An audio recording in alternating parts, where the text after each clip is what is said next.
Naposledy, keď sme hrali komunikačnú hru pre páry od človečiny, vyťahla som si kartičku a spýtala sa Viktora. Ukáž mi, ako by si chcel byť privítaný po tom, čo sa zídeme doma. Objal ma a povedal, že miluje, keď ho doma čaká príjemná atmosféra, večera, viete, takéto teplo domova. Preto som sa dnes rozhodla pripraviť večeru a keďže vedel, že dnes večer máme natáčať naše druhé video, bol to ideálny moment, ako spojiť príjemné s užitočným a prekvapiť ho tým, čo mi on sám naposledy pri hre prezradil, že má po práci rád.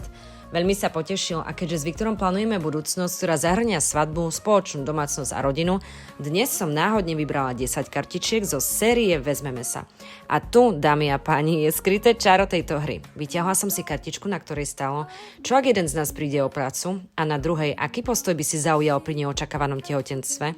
Toto sú témy, ktoré častokrát vo vzťahu nediskutujeme, kým sa to neudeje. A o to krajšie posolstvo nesie táto hra, ktorá nás dokáže pripraviť na veľa situácií, ktorým ako páry, a to nie len pred svadbou, môžeme čeliť. Nie vždy je vzťah o slnku a jeho lúčoch, ale ak dvaja zdieľajú jeden dážnik, vedia prežiť aj najhoršiu búrku.